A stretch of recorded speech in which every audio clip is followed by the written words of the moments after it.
et bienvenue dans l'atelier du Papercraft. Aujourd'hui dans cette vidéo, on retourne encore un petit peu en nostalgie, un petit peu en enfance, fin des années 90, enfin même 97, début 98, puisque je vais vous parler de la première PlayStation et d'un des jeux qui m'a le plus marqué de toute ma vie. Ouais, parce que quand ce jeu est sorti, j'avais quasiment 11 ans. Et quand la PlayStation, c'était une révolution. J'ai eu la Super NES juste avant, petit rappel de la Super NES. Vous allez voir, c'est un mime très technique.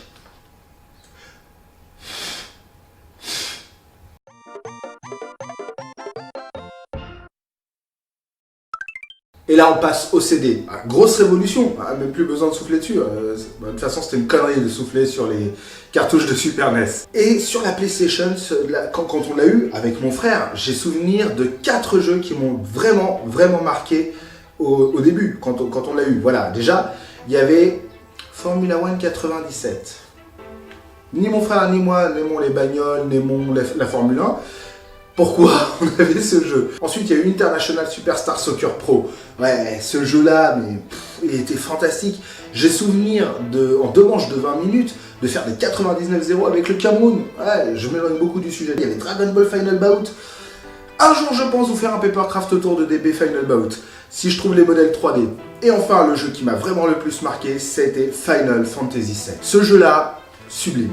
Déjà, je peux pas vous résumer l'histoire parce que dans ce cas, il nous faudrait 3 heures, un gilet pare-balles au cas où si je dis une connerie, et beaucoup de boissons, parce que du café, surtout du café, parce que c'est costaud, FF, surtout FF7, parce que c'est quand même un jeu qui a eu énormément de, je vais pas dire de produits dérivés, mais disons de complémentarité, Dirge of Cerberus ou Crisis Core, exceptionnel Crisis Core. Enfin vrai, il y a eu quand même des jeux, des films, des livres qui ont été là pour agrémenter l'histoire, pour augmenter un petit peu l'histoire, surtout pour apporter des réponses à pas mal de questions, parce que c'est vrai que le jeu, il n'était pas complètement clair. Bon, ça aussi, c'est dû un petit peu à la traduction française qu'on avait eue, qui était traduite de l'anglais, qui était lui-même déjà traduit du japonais. Donc il y avait déjà une perte. Et puis il y a une nouvelle perte. Ce qui fait que certains textes, c'était limite « Moi Tifa, toi Claude, nous amis pour la vie ». C'était pas ce qu'il y avait de mieux à l'époque, je vais pas vous mentir. Et pourtant ce jeu il m'a marqué. Il m'a marqué déjà de par son ambiance et de par son héros, Cloud Strife. Alors j'en ai déjà un tout petit peu parlé dans la vidéo sur Zidane Tribal. Et Cloud Strife pour moi c'est le héros ultime. Voilà. Si je devais placer les héros, je me regarde dans le retour, voilà. Cloud il est là. Voilà. Ici il y a Cloud. Là, ici il y a Link. D'accord? Et juste en dessous, il y a Solid Snake. Ils sont quasi kiff-kiff, Link et Solid Snake. Et ici, Connor Kenway, voilà, de Assassin's Creed 3. C'est mon préféré. Connor Kenway, je le surkiffe. Voilà, là, il y a Connor Kenway. Puis après, il y a tous les autres en dessous. Voilà, c'est pour vous dire à quel point je considère que Cloud est vraiment over the top. D'ailleurs, c'est un peu de là d'où je tiens mon pseudo, puisque mon pseudo complet, c'est Loon Strife. Loon, pourquoi? Parce que j'adore le Royaume des Chats, un super Ghibli. Si vous ne l'avez pas vu, regardez ce film, il est magnifique. Le D, non pas parce que je kiffe Pornhub, mais parce que je kiffe One Piece, Monkey D. Luffy, Monkey D. Garp, Podcast D. Ace, voilà, pour ne citer que eux, et Strife. Alors oui, il y a une différence. Strife, moi j'ai pas de E. Pourquoi? Parce qu'à l'époque, déjà je parlais pas très bien anglais, mais à l'époque je me suis dit, waouh, Strife c'est génial, j'avais vu ça en plus dans un magazine, j'avais vu, ils présentaient le personnage, et à Cloud Strife, je dis, ah les cons, ils ont pas mis Clad, parce que nous on avait Clad en français, pas Cloud. Et donc je dis, ils ont remplacé le A par OU, ils ont fait une faute d'orthographe. Non, c'était moi qui étais con. Donc j'avais vu Cloud Strife, Strife c'est classe. Et puis comme je commençais un petit peu à apprendre l'anglais, j'ai voulu frimer en disant, mon pseudo ça va être un acronyme, ça va faire Special Team Rescue and Infiltrated Force. Et le E j'en fais quoi? Bah rien du tout, parce que j'ai pas d'idée, donc je l'ai dégagé. J'avais 11 ans, parlais encore en franc, est-ce que ça excuse? Surtout que ce personnage-là, il a une importance, enfin le nom de ce personnage-là a une importance, puisque Cloud veut dire nuage, ce qui représente en fait son esprit embrumé, torturé, tout ce que vous voulez bien, et Strife veut dire être en conflit avec. En gros, il est en conflit avec ses nuages, avec son esprit. Et ouais, et sa mère elle avait du pif, 19 ans auparavant, elle a dit toi tu vas en chier comme jamais, je t'appelais Cloud. Elle s'appelait Jaja Strife ou son papa. D'ailleurs, on n'en sait rien de son papa. Bref, en même temps, on s'en fout, quoi. Et bien entendu, la première fois qu'on voit le personnage dans le jeu, c'est cette scène.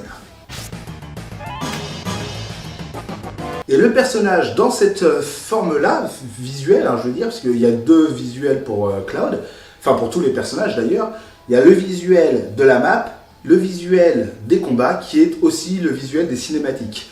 Eh bien, le visuel de la map, comme vous pouvez voir, est très simpliste, mais génial.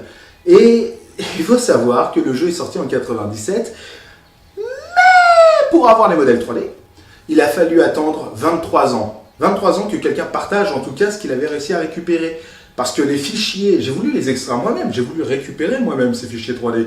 Mais pour les avoir, il a fallu que je regarde dans des milliers de fichiers qui sont dans la mémoire du jeu.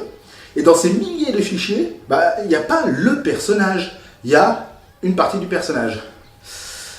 Voilà. Il faut savoir, hein. Et puis il faut trouver, il faut chercher pour pouvoir reconstituer tout le personnage. Mais pour ça, il y a un site dont je voulais vous parler depuis très longtemps, c'est Modèle Ressources.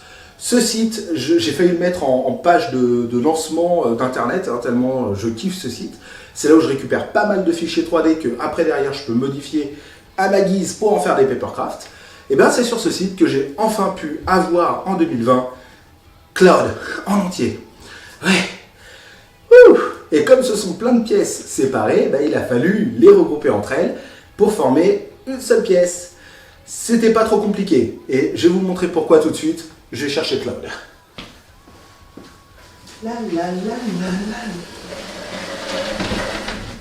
T'es dans le cadre? T'es dans le cadre, mon petit choupichou. Tada! Cloud Strife, version carte du monde. Voilà, tout simplement. C'est 50 cm. 50 cm de pur bonheur. Des pieds à la pointe de la mèche, parce que oui, il est quand même une mèche, c'est la licorne, on l'appelle dans le métier, hein, d'ailleurs. Je ne sais pas si vous allez bien voir, mais on l'appelle pas du tout la licorne. Étalon du cul, voilà, on va l'appeler comme ça. Petite référence pour toi, mon GG. Ce personnage-là, pour moi, c'est le personnage iconique. C'est la meilleure représentation. Autant je vous ai fait l'épée de 2 mètres de Cloud, autant j'avais envie d'avoir ce personnage-là. Et je me voyais mal le faire de 1m73 pour lui mettre l'épée géante derrière. Donc ce personnage de Cloud est très simple. Déjà, il a le gros avantage que, mis à part les yeux et la bouche, eh bien, il n'y a pas de texture. Enfin, si, il y a de la couleur, il y a de la texture, mais il n'y a pas de grosse texture embêtante. Ce ne sont que des aplats de couleurs. C'est-à-dire que c'est un marron uni pour les pieds, un violet uni pour la tunique, un bordeaux pour la ceinture et les bretelles, un marron un peu différent, mais j'ai utilisé le même pour comment on appelle ça, l'épaulette. Voilà, merci pour ceux qui ont suivi. Merci la cuillère, voilà, hein, vous le voyez. Ce ne sont que des aplats de couleurs. Ce qui est très pratique, parce que c'est-à-dire qu'on peut dégager la couleur et imprimer ça sur du papier coloré. Gros avantage du papier coloré, c'est qu'on n'a pas à s'embêter sur la tranche et les languettes. Et même le verso, tout est de la même couleur, on est tranquille. Et ce personnage-là, petit Bubblehead à nouveau, regardez, Bubblehead.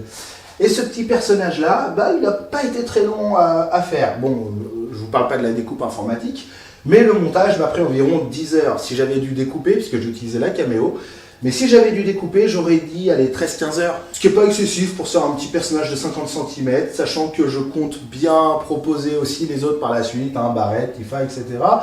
Pour faire toute la clique. Je suis en train de me dire que ça va prendre quand même beaucoup de place, parce que je compte quand même les faire avec les différences de taille. Et Barrett, il va être un peu plus grand. Il va falloir que je trouve de la place pour placer tout ça. Sinon, Jérôme, tu feras de la place chez toi. Hein. Parce que moi, je ne les mettrai pas tous à la maison. Comment je fais ça en vidéo comme un gros sac.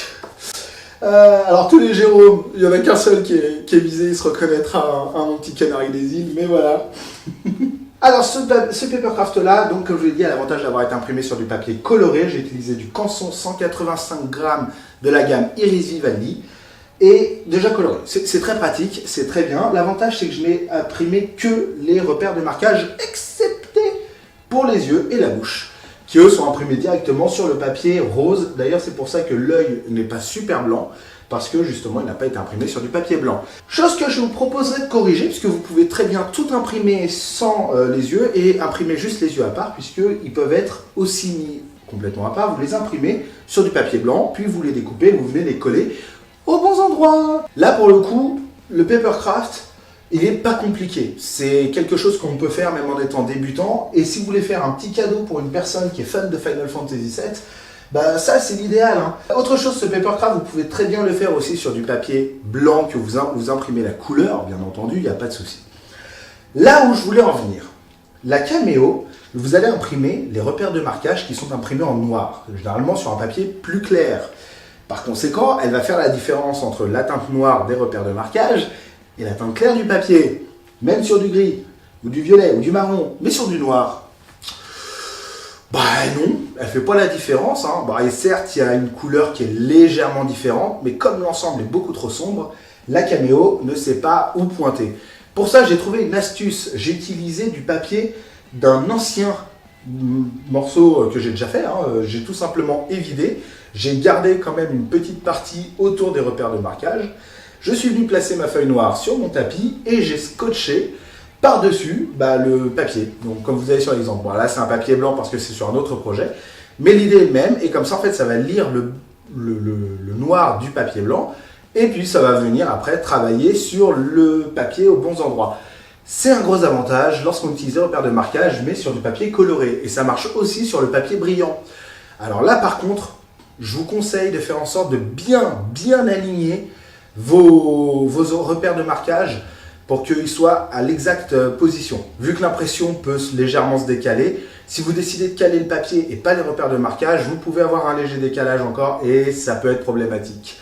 Là, en l'occurrence, sur le papier noir, ça marche très bien. Donc comme je vous l'ai dit, ce papercraft n'est pas très compliqué. Il sera disponible dans le Speedcraft que vous verrez très bientôt. Et vous pourrez faire ce que vous voulez, parce que le fichier est ouvert, vous pourrez modifier la taille, vous pourrez changer le positionnement de certaines choses. Personnellement, moi comme j'utilise du papier qui était coloré, je ne me suis pas embêté sur des petites pièces qui sont regroupées, ce qui fait que je les ai coupées plusieurs fois et je les ai en plusieurs exemplaires, donc des couleurs qui ne m'intéressent pas. Mais bon, c'était ce qu'il y avait de plus simple à faire à ce moment-là. Vous aurez un fichier avec les textures couleurs imprimées sur papier blanc, je vais y arriver, et les textures avec les yeux séparés, c'est-à-dire que si vous imprimez les yeux sur du blanc, puis après vous les redécoupez, les yeux et la bouche, vous les redécoupez, vous les recollez par-dessus sur le papercraft en lui-même. Voilà, c'est les solutions que vous pourrez avoir. À vous de voir quelle est la solution qui vous convient bien. Personnellement, même si l'œil n'est pas super blanc, imprimé sur du rose, ça passe quand même. Mais voilà, c'est tout ce que j'avais à dire. Ah si, dernière petite chose. Sur le cadre de cette vidéo, il y a un bouton rouge. Si vous cliquez dessus, vous allez voir, ça va vous ouvrir les portes d'un monde merveilleux, c'est celui du papercraft. Il y en a plein. Je vais vous en proposer de plus en plus, surtout des choses que j'aurais fait moi-même. Et là, j'ai pas envie de survendre ce qui va se passer, mais très bientôt, il va y avoir un gros événement. J'espère que tout va bien. Je croise les doigts, je crois pas en Dieu, mais je prie tous les jours pour que ça se fasse. Et sur ce gros événement, je vous présenterai un des plus gros projets que j'ai fait jusqu'à présent, papercraft. Il sera dévoilé, si tout va bien, le 19 juin 2021 sur mon compte Instagram. Donc, n'hésitez pas, vous pouvez rejoindre mon compte Instagram aussi, ça me ferait plaisir. Et puis comme ça, vous verrez quel est ce gros projet de papercraft. Je vous parlerai bientôt sur la chaîne. Sur ce, mesdames, mesdemoiselles, messieurs, je vous souhaite à tous de passer une bonne journée, une bonne soirée ou une bonne nuit. Avant ça, n'hésitez pas à me laisser un pouce en l'air, un commentaire pour me dire combien vous m'aimez, parce que ça me fait toujours plaisir. Donc, passez une bonne journée, une bonne soirée, une bonne nuit en fonction de l'heure à laquelle vous regardez cette vidéo. J'ai fait cet outro complètement dans n'importe quel sens. Tu dis au revoir, Claude? Au revoir. J'adore l'effet Bubblehead.